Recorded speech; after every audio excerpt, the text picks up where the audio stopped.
मैनपुरी रज्जो देवी कबीर आश्रम पर सत्संग का हुआ आयोजन, जिसमें आश्रम के महंत श्री अमर साहिब जी ने कहा है, कर्तव्य रूपी वृक्ष पर अधिकार रूपी फल आते हैं। जैसे अपने खेत में यदि आपने बबूल के बीज बो दिए हैं तो बबूल के कांटे अपने अधिकार में आते ही हैं। यदि आम का बीज बो दिया है तो मीठे मीठे आम के फलों पर हमारा अधिकार आता है। इसलिए सद्गुरु जागृत करते हुए कहते हैं कि कर्तव्य तो करता नहीं, फल की करता चाहा, क्या मंजिल मिल जाएगी बिना चले ही रहा। अर्थात कर्तव्य इंद्रियों से किया जाता और उसी के संस्कारों का प्रभाव हमारे मन पर रहता। इसलिए रहनी मन का क्षेत्र है। इसलिए सद्गुरु कहते हैं, ज्ञान की लच्छेदार बातें कर लेना मीठी खाण के सदृश है। उसी ज्ञान के अनुरूप कर्तव्य करना ये कड़ुए विष की तरह लगता, लेकिन कथनी तजकर करनी में उतर कर मन में वही संस्कार रहनी बन जाए तो विष के समान जो पाप संस्कार थे वह भी पुण्य अमृत के समान बन जाएंगे। इसलिए कहा है, आत्म परमात्मा का सच्चा वही लाल है, वही भक्त है, वही अनुयायी है जो धर्म भक्ति सेवा के नाम पर कर्तव्य करनी करता है, और जो भक्ति सेवा के नाम पर केवल लंबी चौड़ी शास्त्रों की रटी रटाई बातों की दुहाई देता रहता है, वह तो शांति मुक्त कल्याण पथ सच्चा उत्तराधिकारी हो ही नहीं सकता। तथा जो कहता तो बहुत है लेकिन अपनी करनी रहनी में उतारता नहीं, वह तो मुंह का लवार है। ऐसा सद्गुरु से निर्णय समझौते हैं तथा ऐसे लोग साईं के दरबार में धक्का खाएंगे। इसीलिए सद्गुरु ने कहा है, आत्मज्ञान बिना नर भटके। जैसे पानी में ही मीन हो और प्यासी हो तो आश्चर्य ही है, ऐसे ही हर मनुष्य के अंदर आत्मज्ञान, आत्मसंयम, आत्मबल का शांति सागर बह रहा है, लेकिन वह हर साधक भटक रहा है। जैसे मृग की नाभि में कस्तूरी होते हुए भी वह जंगल में घास फूलों में उस सुगंधि के लिए भटक रहा है, क्योंकि सभी नर नारी जति सती सब मन के बस में हैं। ये तीनों लोक भ्रमण कर रहा है। सद्गुरु जगाते हुए कहते हैं, जिसका ध्यान ब्रह्म विष्णु महेश तथा 88,000 ऋषि सब धरते हैं, सो तेरे यानी सबके घट में ही विराजमान है। परम पुरुष सत्य आत्म परमात्मा अविनाशी है। इसीलिए सच्चे सद्गुरु से इसका भेद मर्म समझकर उसमें स्थित हो जाना ही हम सब साधक जनों का कर्तव्य है। सत्संग अवसर पर बड़ी संख्या में संत भक्त मौजूद रहे हैं। आप इन तस्वीरों में देख सकते हैं, कबीर आश्रम पर बड़ी संख्या में संत भक्त मौजूद हैं। यहाँ पर भजनों का भी आयोजन किया गया है।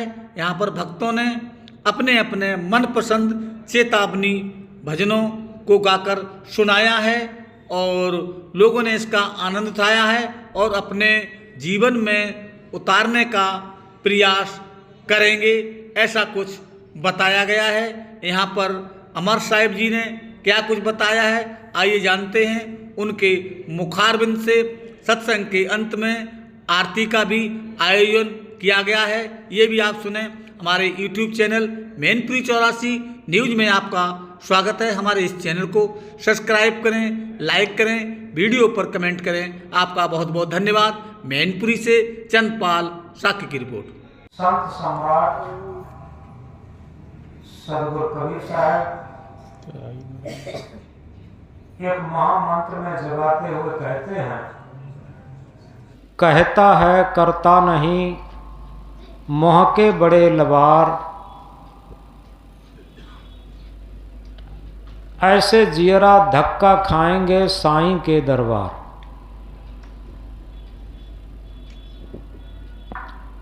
कहनता तो बहुत मिले, गहनता मिला न कोय, सो कहनता बह जान दे जो न गहनता हुए। सदगुरु कबीर साहब इंकलाब करके कहते हैं,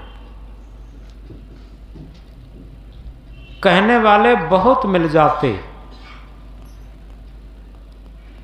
लच्छेदार भाषण करने वाले, लच्छेदार गायक कलाकार बहुत मिल जाते, लेकिन ऐसे लोग बहुत कम मिलते हैं जो उन सूत्रों को, आचरणों को, आदर्शों को अपने जीवन में उतारने के लिए कमर कस लेते।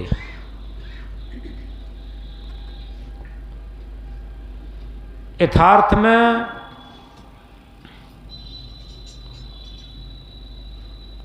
अगर सही तरीके से समझा जाए, भौतिक क्षेत्र पूरा का पूरा हम आचरण में उतारना चाहते,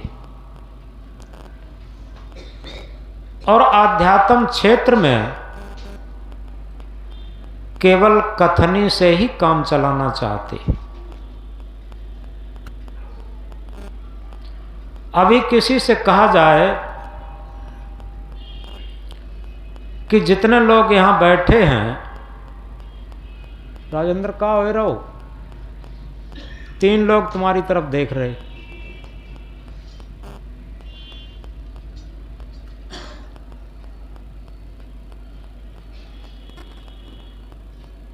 अभी जितने लोग यहां बैठे हैं,